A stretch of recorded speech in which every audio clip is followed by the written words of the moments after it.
बस्ती है और मेरी रचना में शामिल हैं अनगिनत संघर्ष, असंख्य सपने और एक विलक्षण व्यक्ति का तप। डॉक्टर भीमराव रामजी अंबेडकर। बाबा साहेब, बाबा साहेब, बाबा साहेब, बाबा साहेब।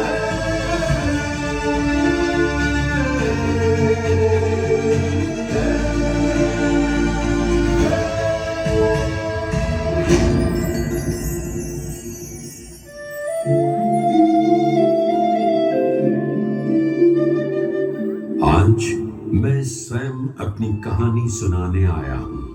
कैसे मैं बना और वो कौन था जिसने मुझे जन्म दिया। मेरी शुरुआत उस छोटे से सैन्य नगर महू से होती है।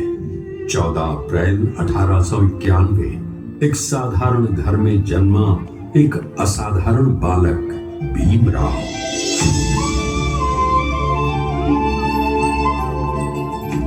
परिस्थितियां कठिन थी, जाति का दंश सर्वव्यापी था, लेकिन उस बालक की आंखों में एक अनोखी चमक थी। ज्ञान की प्यास, आत्मसम्मान की आह।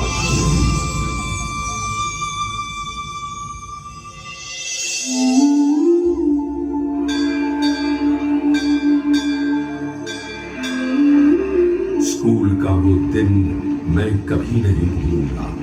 भीमराव स्कूल जाते, पर उनकी जगह अलग निर्धारित थी। बेंच पर नहीं, जमीन पर। किसी बर्तन से पानी नहीं, केवल किसी दयालु मनुष्य के हाथ से गिराई गई धार से ही पानी मिल सकता था।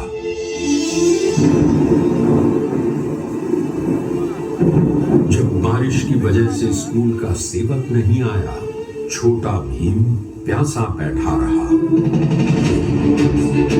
उसकी आंखों में दर्द नहीं, दृढ़ता थी। मैं एक दिन ये दीवारें गिराऊंगा। मैं उन स्मृतियों का साक्षी हूं, क्योंकि उन्हीं दर्दों ने मुझे आकार देने वाले विचारों को जन्म दिया।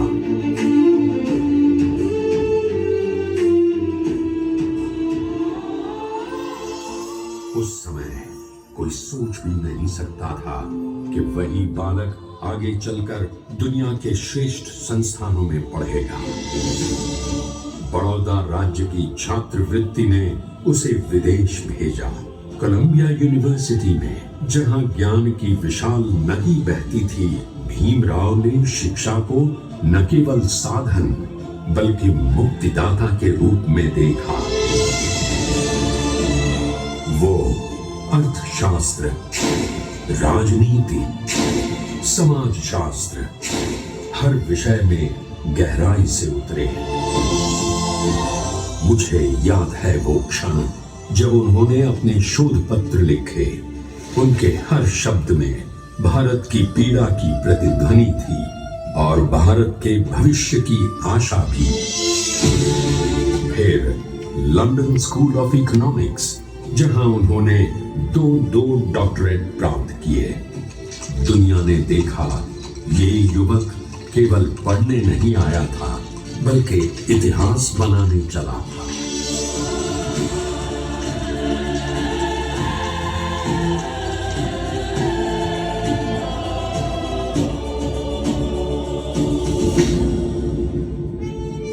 जब वो वापस भारत लौटे, दुनिया ने उनका स्वागत प्रशंसा से किया, पर समाज ने नहीं। उन्हें फिर वही भेदभाव मिला, वही तिरस्कार, वही सामाजिक बंधन। लेकिन इस बार भीमराव अकेले नहीं थे। उनके पीछे जागरूक जनता खड़ी होने लगी थी। उन्होंने कहा, शिक्षित बनो, संगठित रहो, संघर्ष करो। और देखिए, एक शब्द आंदोलन बन गया।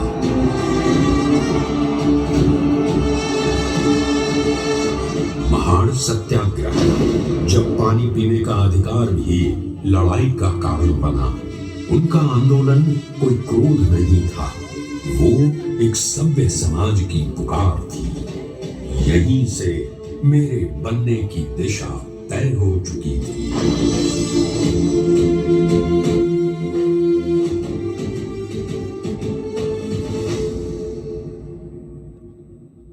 1947 भारत आजाद हुआ।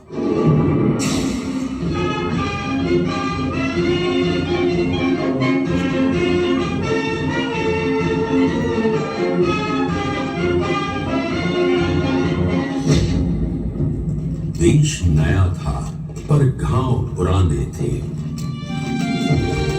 नए भारत के निर्माण के लिए एक महान शिल्पी चाहिए था। और फिर इतिहास ने कहा, डॉक्टर आंबेडकर इस राष्ट्र की नींव आप लिखेंगे। और संविधान सभा ने उन्हें वो उत्तरदायित्व सौंपा, संविधान की आलेखन कमेटी की अध्यक्षता।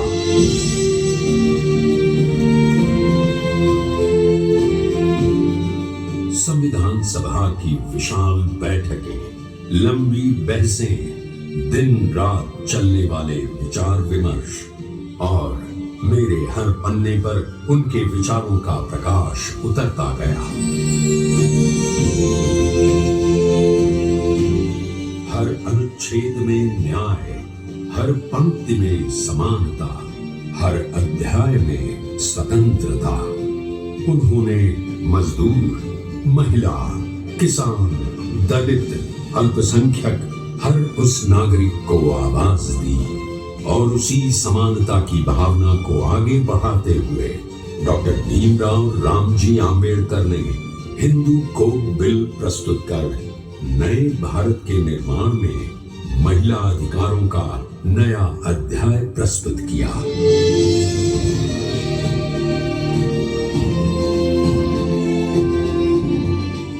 उन्होंने कहा, संविधान केवल वकीलों के लिए दस्तावेज न बने, ये जनता की किताब बने।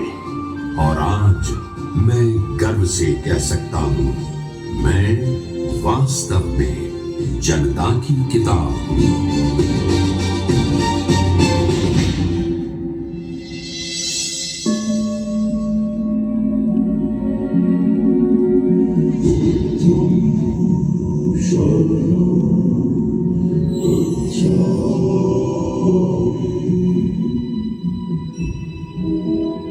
अपने जीवन के अंतिम वर्षों में उन्होंने धम्म को अपनाया,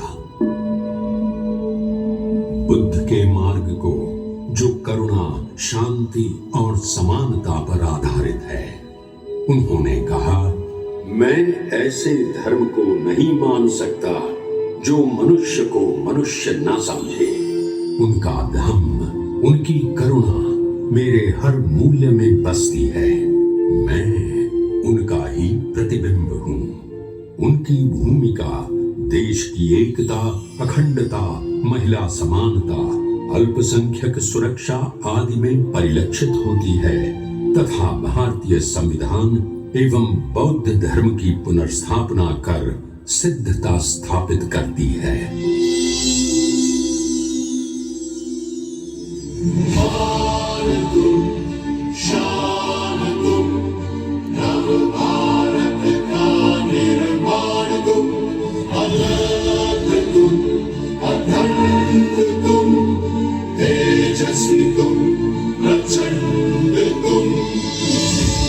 और आज जब मैं अपने पन्ने फड़फड़ाता हूं तो मुझे लगता है जैसे बाबा साहेब स्वयं बोल रहे हों। भारत आगे बढ़ो, अज्ञान से ज्ञान की ओर, भेदभाव से समानता की ओर, अंधकार से प्रकाश की ओर।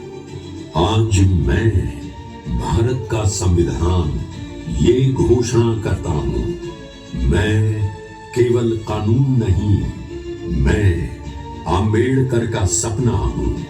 और वो सपना आज भी इस देश की धड़कन में बसता है। जय भीम, जय संविधान, जय भारत। बाबा साहेब, बाबा साहेब, बाबा साहेब, बाबा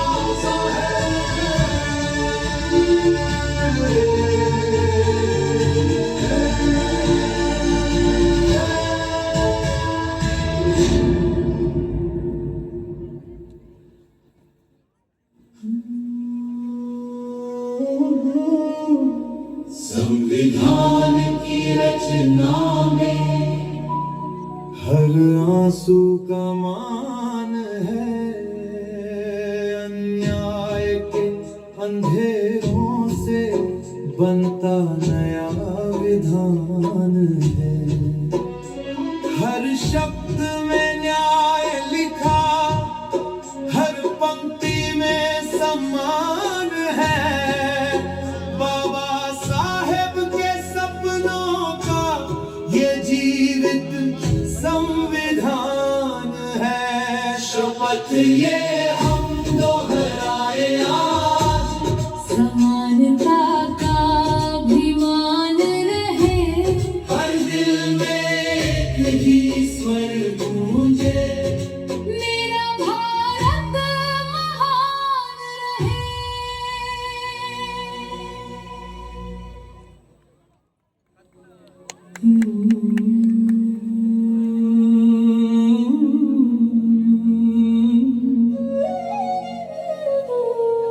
धरती ये अनेक रंगों की, फिर भी एक पहचान है।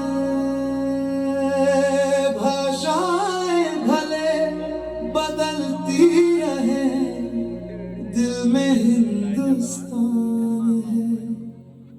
संविधान की रोशनी में हर जीवन का सम्मान है।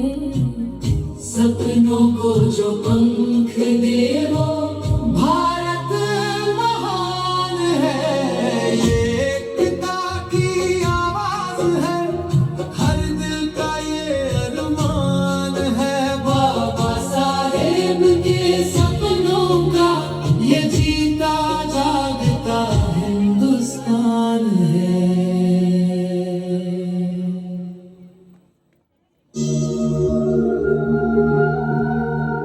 एक रात पिता और छोटा भीमराव घर के बाहर बैठे थे। आसमान में तारे थे। भीमराव धीरे से पूछता है, बाबा, माँ कहाँ चली गई? वहीं जहां दर्द नहीं होता बेटा। हमारे घर में दर्द क्यों होता है? स्कूल में सब हंसते हैं, कहते हैं मैं अछूत हूँ।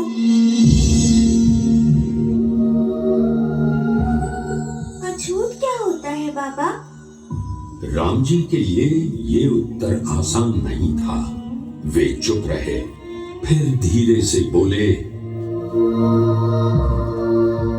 अछूत ये शब्द दुनिया ने बनाया है बेटे, भगवान ने नहीं।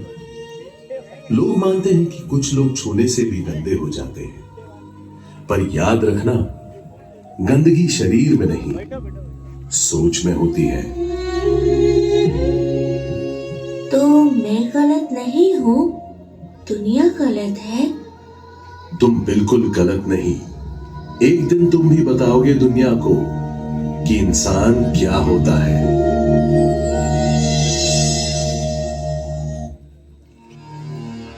वंदे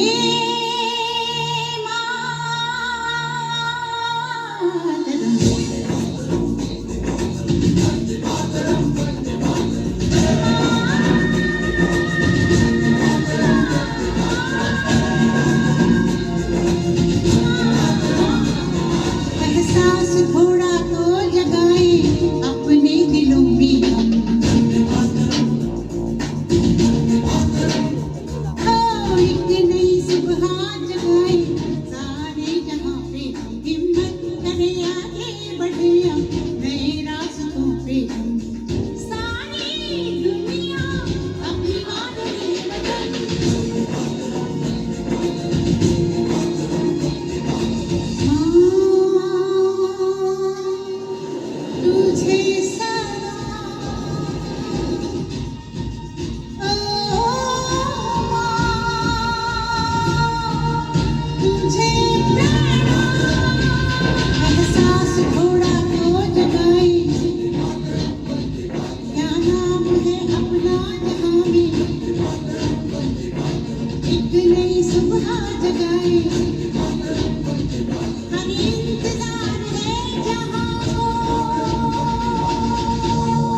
देश की ढाल भारत भूमि के लाल तुम संविधान के रचयिता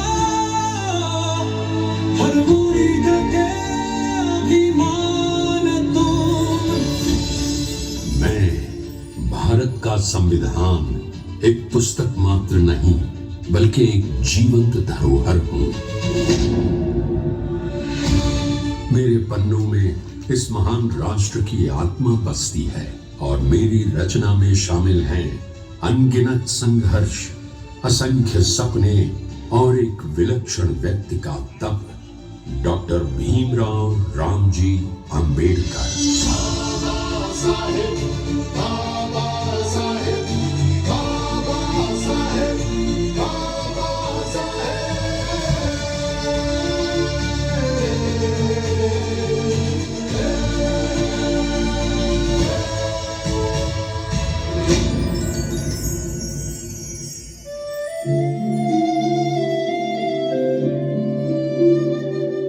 आज मैं स्वयं अपनी कहानी सुनाने आया हूं। कैसे मैं बना और वो कौन था जिसने मुझे जन्म दिया। मेरी शुरुआत उस छोटे से सैन्य नगर महू से होती है। 14 अप्रैल 1891 एक साधारण घर में जन्मा एक असाधारण बालक भीमराव।